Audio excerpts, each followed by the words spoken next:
Na. Ang mahugaw nga colon na makadaot sa lawas. Dako mahinabo nga mahilo ka og sa kadangatan mag-develop ini sa colon cancer kung ato pasagdan ang large intestine. Ang hugaw nga colon ang pinakauna nga silent killer. Ang kamatayon magsugod sa colon. Mag-inom sang Super Fiber, the fast-acting colon cleansing product approved by the FDA Philippines. Ug para sa mas maayo nga resulta ubanon sa pag-inom ang Life Extension Vitamin D3 kag Super Fiber para sa himsog kag maayong digestion. Mag-inom kada adlaw sang Super Fiber. Mapalit sa mga butika. Ladies and gentlemen, hagardas na ba ka? Goodbye old face, welcome young and glowing skin.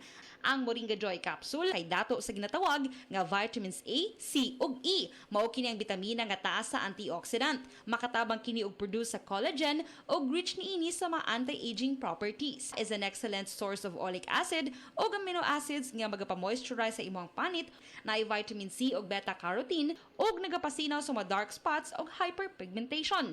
Tag 8 pesos lang. Moringa Joy, your happy capsule.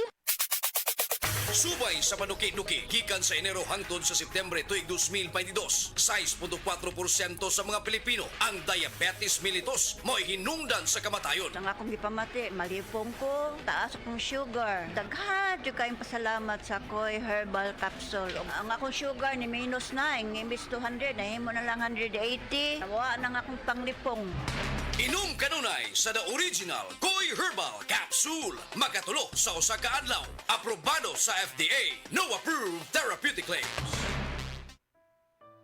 Pagbasa sa ikasampung kabanata ng Aklat ni Juan, ang talinhaga tungkol sa pastol, talata 1-42.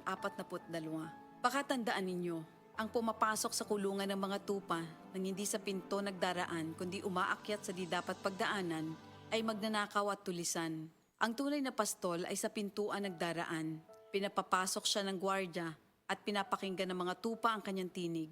Tinatawag niya ang kanyang mga tupa sa kanilang pangalan at inilalabas sa kulungan. Kapag nailabas na, siya'y nangunguna sa kanila at sumusunod naman ang mga ito sapagkat kilala nila ang kanyang tinig. Hindi siya sumusunod sa iba kundi patakbong lumalayo sapagkat hindi nila kilala ang tinig ng iba. Sinabi ni Jesus, ang talinhagang ito, ngunit hindi nila nauunawaan ang ibig niyang sabihin. Kaya't muling sinabi ni Jesus, pakatandaan niyo, ako nga ang pintuang dinaraanan ng mga tupa. Ang mga nauna sa akin ay mga magnanakaw at mga tulisan, ngunit hindi sila pinapakinggan ng mga tupa. Ako ang pintuan. Ang sinumang pumapasok sa pamamagitan ko ay maliligtas. Papasok siya't lalabas at makakatagpo ng pastulan. Dumarating ang magnanakaw para lamang magnakaw, pumatay at manira. Naparito ako upang ang mga tupa ay magkaroon ng buhay, ng isang buhay na masagana at ganap. Ako ang mabuting pastol. Iniaalay ng mabuting pastol ang kanyang buhay para sa mga tupa. Ang bayaran ay tumatakas kapag may dumarating na asong gubat. Iniiwan niya ang mga tupa, palibas ay hindi siya pastol at hindi kanya ang mga ito. Kaya't sinusunggaban ng asong gubat ang mga ito at binubulabog. Tumatakas siya, palibas ay bayaran lamang at walang malasakit sa mga tupa. Ako nga ang mabuting pastol, kung paanong kilala ko ng Ama at siya kilala ko, gayon din naman, kilala ko ang aking mga tupa at ako'y kilala nila. At iniaalay ko ang aking buhay para sa aking mga tupa. Mayroon akong iba pang mga tupa na wala pa sa kulungang ito. Kinakailangan sila'y ipasok ko rin at papakinggan naman nila ang aking tinig. Sa gayon magiging isa na lamang ang kawan at isa ang pastol. Dahil dito'y minamahal ako ng Ama, sapagkat iniaalay ko ang aking buhay upang ito'y kunin kong muli. Walang makakakuha ng aking buhay kusa ko itong ibinibigay. Mayroon akong kapangyarihang ibigay ito at kuning muli. Ito ang utos na tinanggap ko sa aking Ama. Dahil sa mga pananalitang ito, hindi na naman nagkaisa ng palagay ang mga Hudyo. Marami sa kanila nagsabi, talagang sinasapian na ito ng demonyo at nababaliw. Bakit ba kayo nakikinig sa kanya? Sinabi naman ng iba, hindi nakakapagsalita ng gano'n ng isang sinasapian ng demonyo. Nakakapagpagaling ba ng bulag ang demonyo? Taglamig na noon at kasalukuyang ipinagdiriwang sa Jerusalem ang pista ng pagtatalaga ng templo. At habang naglalakad si Jesus sa templo, sa portiko ni Solomon, pinaligiran siya ng mga Hudyo at sinabi sa kanya, hanggang kailan mo ba kami ilalagay sa alanganin? Kung ikaw nga ang Kristo, sabihin mo na ng tuwiran. At sumagot si Jesus, sinabi ko na sa inyo, ngunit ayaw ninyong maniwala. Ang mga ginagawa ko sa pangalan ng aking Ama ang nagpapatotoo tungkol sa akin. Ngunit ayaw niyong maniwala sapagkat hindi kayo kabilang sa aking mga tupa. Nakikinig sa akin ang aking mga tupa. Nakikilala ko sila. Sumusunod sila sa akin. Binibigyan ko sila ng buhay na walang hanggan. Kailan may hindi sila mapapahamak at hindi sila maaagaw sa akin ninuman. Ang aking Ama na siyang nagbigay sa kanila, sa akin, ay lalong dakila sa lahat at hindi sila maaagaw ni numan sa aking ama. Ako at ang ama ay iisa. Ang mga pinuno ng mga Hudyo'y muling dumampot ng bato upang batuhin siya. Kaya't sinabi sa kanila ni Jesus, marami akong mabubuting gawang ipinakita sa inyo mula sa Ama. Alin ba sa mga ito ang dahilan at ako'y inyong gustong batuhin? Sumagot ang mga pinuno ng mga Hudyo, hindi dahil sa mabubuting gawa kaya ka namin babatuhin, kundi dahil sa paglapastangan mo sa Diyos, sapagkat nagpapanggap kang Diyos, bagamat tao ka lamang. Tumugon si Jesus, di ba nasusulat sa inyong kautusan? Sinabi ko, mga Diyos kayo. Mga Diyos ang tawag ng kautusan sa mga pinagkatiwalaan ng salita ng Diyos at hindi maaaring ipawalang bisa ang sinasabi ng kasulatan. Ako'y pinili at isinugo ng Ama. Paano ninyo ngayon masasabing nilalapastangan ko ang Diyos? Dahil sa sinasabi kong ako ang anak ng Diyos? Kung hindi ko ginagawa ang mga pinapagawa ng aking Ama, huwag niyo akong paniwalaan. Ngunit kung ang ginagawa ko ay ang mga ito, paniwalaan ninyo ang aking mga gawa kung ayaw ninyong maniwala sa akin. Sa gayon matitiyak ninyong nasa akin ang Ama at ako'y nasa Kanya. Kaya tinangka naman nilang dakwin si Jesus, ngunit siya'y nakaalis. Muling pumunta si Jesus sa ibayo ng Jordan sa pook na dating pinagbautismohan ni Juan. Habang naroroon siya'y maraming lumalapit sa kanya. Sinasabi nila, si Juan ay walang ginawang himala, ngunit totoo ang lahat ng sinabi niya tungkol sa taong ito. At doon, maraming sumampalataya kay Jesus. Ito ang salita ng Diyos. Oras, gihatod kaninyo sa EXL Magkabuhay. Buhay at makulay ang buhay sa EXL Magkabuhay. Pag kayo'y nabasagan, madaling remedyohan. Pagkatapos dikitan, Parang bago na naman. Pioneer Epoxy, pandikit ng kristal, kahoy at bakal, pang-repair ng radiator, Tambucho, refrigerator, martilyo, kutsilyo, kipo, araro, gero, aparador. pampatibay ng bangka, kisame, etc. Pioneer Epoxy, paborito ng bayan. Mga kapanyawan, zero si Jane kalip na kaangkon og balatian, nakaihi og dugo tungod sa UTI. Di gamit og SED Kugonover Capsule. Pag pangihi na ko, dugo na jud akong giihi. Ana si partner na ko nga kugo ng inom niya. Inom lang ko og una, duha ka buok, gisundan ako og isa. Tulo pa lang ka buok akong nainom, na alibyo. Ano ko mangihi og dugo? The best jud ang kugon para sa naay sakit sa UTI. ODI si Rosie Jane Calip, 33 years old, Toril, Davao City. Basta UTI ang problema, pag SED Kugonover Capsule na. Kini si Max Urban.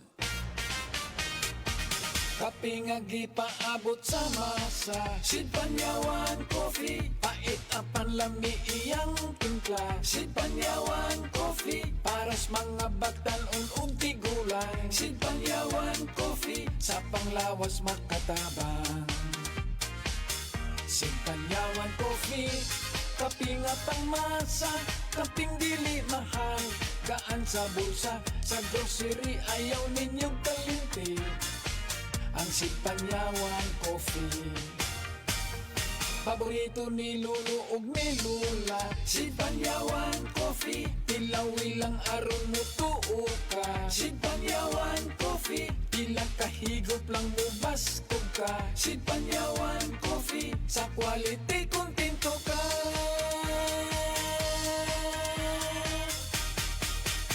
Produkto sa Sid Marketing Incorporated. Sa mga workaholic, epektibo ang atong Paragis Bila-Bila Herbal Coffee. Sama na lang ni Roland De La Cruz, nga taga Mati, Davao. Roland De La Cruz, sa Purok Isla, Barangay Central, Purok President. Anong ganahan man kay ka sa kape? Sa Bila-Bila Coffee, laskig ang imong lawas o mayo ang imong lihok. Basta laskig niya kondisyon, makalihok kag may sa trabaho. Kung di ka kainom, mura magluya na ka? Murag luya-luya, lahi ra gyud. Tungod kay nindot gyud ang Bila-Bila Coffee. Kini ginama sa GFMQ Marketing. Kay sa Paragis Bila-Bila, dili na ka mag-agwanta pa.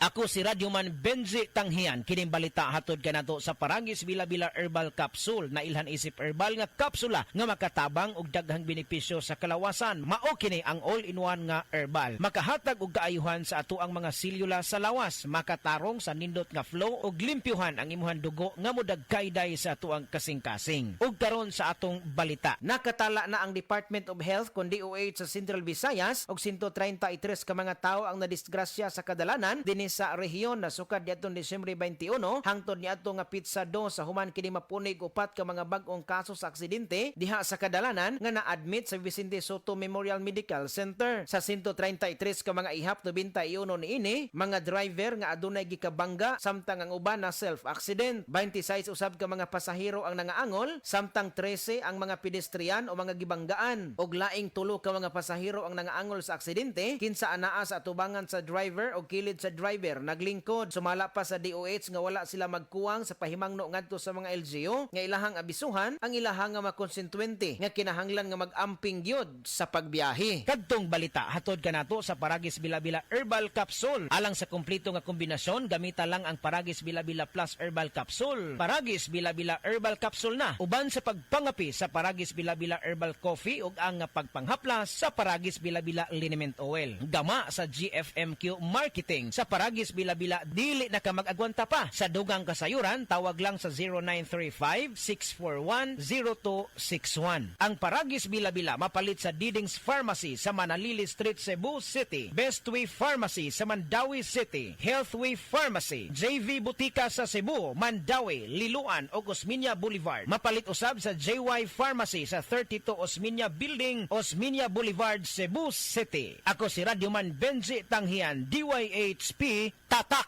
RMN. OMG, Carol! Nang larag imong buhok samtang nagsudlay ka.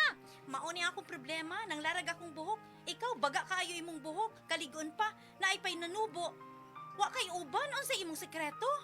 Tungod ni sa Bluterna Max Capsule! Bluterna Max Capsule? Bluterna Max Capsule, dato sa bioflavonoids nga nagpasiugda sa pagtubo sa himsog nimong buhok. Nagapakunhod sa pagpakita sa graying hair, mapalit sa mga butika.